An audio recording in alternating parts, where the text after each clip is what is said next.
एक बार बताओ भाई लोगों, टैक्स हम दें, इनकम पे टैक्स, पेट्रोल महंगी हम भरवाएं, रोड पे चले तो हम टैक्स दें, कोई भी सामान खरीदें तो हम टैक्स दें, इसके बदले में हम लोगों को क्या मिलता है? एक आम आदमी को, इस देश के मिडिल क्लास आदमी को क्या मिलता है?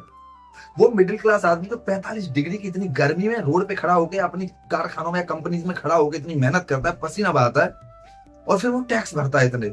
उस आदमी को मिलता क्या है इतनी मेहनत करने के बाद? कभी आप सबने सोचा? तो चलिए वीडियो शुरू करते हैं। मैं आपको बता दूं, ये वीडियो किसी पार्टी और किसी नेता इनके खिलाफ नहीं है, ये वीडियो है सिस्टम के खिलाफ। आखिरकार हमारे देश का सिस्टम इतना खराब हो चुका है कि उसमें जो टैक्स पेयर्स हैं, जो टैक्स दे रहे हैं, जो इतनी मेहनत कर रहे हैं दिन रात, उनके लिए कुछ भी नहीं है। तो चलिए वीडियो शुरू करते हैं। आप एक बात सोचिए, आप इतने टैक्स देते हैं, एक आम आदमी इतने टैक्स देता है, तो उस टैक्स के बदले वो गवर्नमेंट से भी तो कुछ उम्मीद रखता होगा। भाई जब हम देश के उन्नति में और उत्थान में हम इतना पैसा दे रहे हैं गवर्नमेंट को, तो उससे भी हमें बदले में भी तो कुछ चाहिए होगा, जब भी तो हम दे रहे हैं।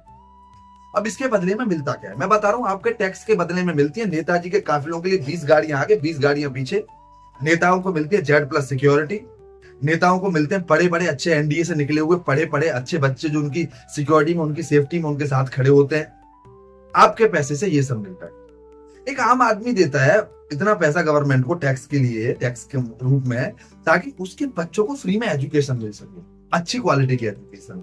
उनके बच्चों को या उनकी फैमिली को या उनको एक फ्री में हेल्थ केयर अच्छी मिल सके देश में। उनकी हेल्थ के लिए या दवा वगैरह या कुछ भी इलाज उन्हें करवाना हो तो वो थोड़ा कम पैसे में या फ्री में मिल सके। एक आम आदमी इतना टैक्स इसलिए पे करता है ताकि जब वो रोड पे चले तो वो सुकून से चल सके, ताकि उसको प्रॉब्लम हो, ताकि कोई व्हीकल खरीदे, उस व्हीकल के रोड पे जब लेके चले उस वाहन को, उसकी लाइफ अच्छी रह सके व्हीकल की। लेकिन उसको मिलता क्या है इसके बदले? टूटी फूटी रोड। अगर आपको टूटी फूटी रोड से निकलना है तो आप आराम से जा सकते हैं अपने व्हीकल की लाइफ खत्म करके। जैसे ही इंसान ने चूज किया मैं हाईवे अच्छे रोड से जाऊंगा, तो फिर से उसको टैक्स देना पड़ेगा, टोल टैक्स। आखिरकार आप चाहते क्या है आम इंसान से? अभी एक एग्जांपल लेते हैं, सरकारी स्कूलों में मैं बता रहा हूँ 45 डिग्री के आसपास टेम्परेचर अभी पहुंचा है। सरकारी स्कूलों में कई स्कूल ऐसे होंगे जिनमें अच्छी तरह से अभी भी पंखे नहीं चलते होंगे, पंखे भी चालू कंडीशन में नहीं होंगे। उनको चलवाने के लिए उनके प्रिंसिपल को एप्लीकेशन लिख के भेजना पड़ेगा, तब उसका बजट निकल के आएगा, तब जाके वो पंखे सही होंगे। कैसे कैसे इस देश की जो नेक्स्ट जनरेशन है वो स्ट्रगल कर रही है, और उनके माँ बाप इतनी मेहनत करके भी उनको इतना टैक्स भर रहे हैं गवर्नमेंट को, फिर भी उनको अच्छी सुविधाएं नहीं है। अब सोच के देखिए, एक नेता की रैली निकलने वाली है अभी, और उस रैली में अगर आप एक बार बोलते हैं नेताजी वहां जा रहे हैं, 2 घंटे के अंदर ना वहां पे 400-500 कूलर इकट्ठे हो जाएंगे। जहां सरकारी स्कूलों में अच्छी तरह से बेंच भी अवेलेबल नहीं है ना आज की डेट में, कई स्कूलों में, वहां पे नेताजी की रैली के लिए 400 से 400, 4000 से 5000, 2000, जितनी कुर्सियों की रिक्वायरमेंट होगी इतनी देर में इकट्ठी हो जाएंगी। क्या हमने कभी सोचा आखिरकार कि हम टैक्स दे रहे हैं तो हमारी नेक्स्ट जनरेशन का फायदा क्या हो रहा है, या हमारी नेक्स्ट जनरेशन कहां जा रही है हमारे टैक्स के बदले? या हमने बस आदत डाल लिया है नेताओं को, बस नेताओं के पीछे घूमने की। एक आपके पास एक हमेशा मुद्दा रहा है इस देश में सिक्योरिटी का, सुरक्षा का। टैक्स से आप बेसिक रिक्वायरमेंट तो आप सोच सकते हो, सुरक्षा, कि आपको सुरक्षा मिलनी चाहिए, सेफ्टी मिलनी चाहिए। आई थिंक इस देश में बहुत कम लोग होंगे जो खुद को सेफ फील करते होंगे अभी भी। रात में 12 बजे 1 बजे आप कहीं से भी निकल रहे हो, किसी भी रोड पे निकल रहे हो, तो आपको वो फील नहीं आएगा सेफ्टी का। चलो सेफ्टी का तो मैटर छोड़ो ही, क्योंकि ये नेता लोग हमें क्या ही सेफ्टी देंगे, उनके पास खुद वो इतने फील नहीं करते कि वो खुद सेफ हैं, उनके अंदर ये फीलिंग नहीं आती। तभी जैसे नेता बनते हैं, विधायक सांसद बनते हैं, ले लेके 2-2 गन्नर अपने पीछे चलते, क्योंकि पता नहीं कब उन्हें कौन रेल दे। तो वो तो हमें सेफ्टी क्या देंगे? सेफ्टी चलो छोड़ते हैं अभी। अभी हम बात करते हैं एजुकेशन के ऊपर। आप ये क्यों नहीं बोलते हैं एजुकेशन के लिए आपने इतना पैसा हर साल लेते हो, एजुकेशन के लिए क्यों नहीं डालते हो इतना पैसा एजुकेशन में? अगली नेक्स्ट जनरेशन, आप बोलते 2046, 2080, कोई कुछ वादे कर रहा है, कोई कुछ वादे कर रहा है कि यहां तक जाके हम देश को विश्व गुरु बना देंगे। कैसे?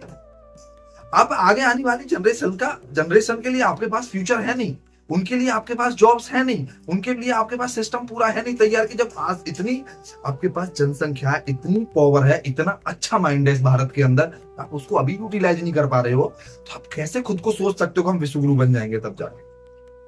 अब मेरे तो बिल्कुल सिस्टम का समझ में ही नहीं आता कि आखिरकार हम कैसे, हम कि अगर हम कुछ भी कर रहे हैं तो रोड मैप तो हम बनाते होंगे, भाई इतने साल में जाके हम यहाँ जाएंगे, इतने साल में जाके हम यहाँ जाएंगे। ना आपके पास कोई रोड मैप है, ना आपके पास कोई सिस्टम है, ना आपके पास कोई प्लान है, ना आपके पास अगली जनरेशन को यूटिलाइजेशन का प्लान है। देन आप कैसे इस देश को शुरू बनाएंगे? और मैं तो जनता को बोलता हूँ यार, आप लोग कैसे इनको चुन लेते हैं कि इनके चुनावी वादों के चक्कर में कि कोई जातिगत बातें करेगा, कोई धार्मिक चीजें उमड़ा देगा तुरंत से, कि धार्मिक भावना आपके अंदर एकदम से उमड़े, आपको बस सुरक्षा, देश की सुरक्षा, वही सारी चीजें दिखने लगे। आई विल टेल यू कि आप लोग ना एक काम शुरू करो, क्योंकि संसद में शिक्षा का महत्व कौन कैसे समझेगा, आप खुद सोचो। शिक्षा कोई ऐसी चीज नहीं है जो बिना शिक्षा के बारे में समझे उसका महत्व समझ जाए। शिक्षा का महत्व पढ़ा लिखा व्यक्ति समझ सकता है, जो बहुत अच्छा पढ़ा लिखा हो, जिसको शिक्षा की वैल्यू पता हो कि अगर कोई इस देश में एक बहुत अच्छी एजुकेशन से पाके इंजीनियर बनेगा तो इस देश में उसका कितना बड़ा योगदान होगा। अभी मैं बीटेक के पेपर देके आया हूँ, एक पेपर हुआ है कल का, उसमें इंजीनियर्स का देश के उत्थान में क्या योगदान है वो क्वेश्चन था। उसके ऊपर अलग से वीडियो बनाऊंगा, तब मैं ये चीज आपको डिटेल में करूंगा, एजुकेशन का कितना महत्व रहता है और महत्व उस एजुकेशन का कौन समझ सकता है। जो नेता अनपढ़ होते हैं, जिनको कुछ पता ही नहीं है एजुकेशन होती क्या है, वो लोग उसका महत्व कैसे, वो समझे 10th कर ली, 12th कर ली, बस पढ़ लिए, नेतागिरी में आ गए, इलेक्शन जीते, बस बन गए सांसद विधायक, अपने बच्चों को सेटल कर दिया। उनको कैसे पता रहेगा शिक्षा का महत्व। शिक्षा का महत्व तो वही व्यक्ति समझ सकता है जो पढ़ा लिखा होगा। आपके पास जब नेता वोट मांगने आए, इस बार नेताजी वोट मांगने आए, तो मैं आपसे ये रिक्वेस्ट करूंगा, उनसे आप क्वेश्चन करना कि आप शिक्षा के स्तर में क्या चेंज करने वाले हो, आप कितने पढ़े लिखे हो।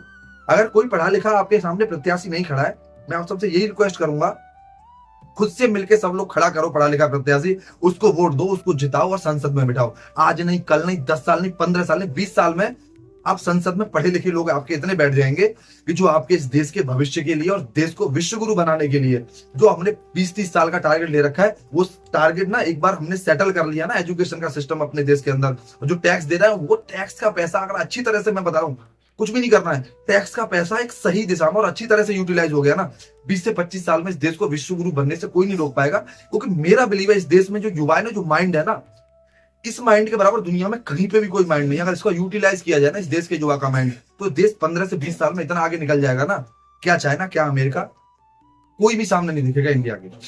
यार अगर आपको भी लगता है आपको टैक्स का पैसा अच्छी जगह जाना चाहिए, तो वीडियो में कमेंट करके जरूर बताओ और वीडियो को ज्यादा से ज्यादा शेयर करो, ताकि लोग समझें, लोग चीजों को समझें। आखिरकार वो नेताओं के साथ एक सेल्फी लेके जो खुश हो जाते हैं, वो नेता हमारे भगवान नहीं है, नेता हमारे सेवक है, उनको वोट देके हमने जिताया है, उन्हें हमारे लिए काम करना ही पड़ेगा। और उन चीजों पर फोकस मत करिए, नेता को भगवान मत बनाइए। वीडियो अच्छी लगी तो वीडियो को लाइक करना, कमेंट करके मेरे को जरूर बताना आपको वीडियो कैसी लगी, और चैनल को सब्सक्राइब जरूर कर लेना। ऐसे ही आपको समाज को जगाने वाली वीडियो में बनाता रहूंगा। बहुत बहुत धन्यवाद आप सबका, थैंक यू।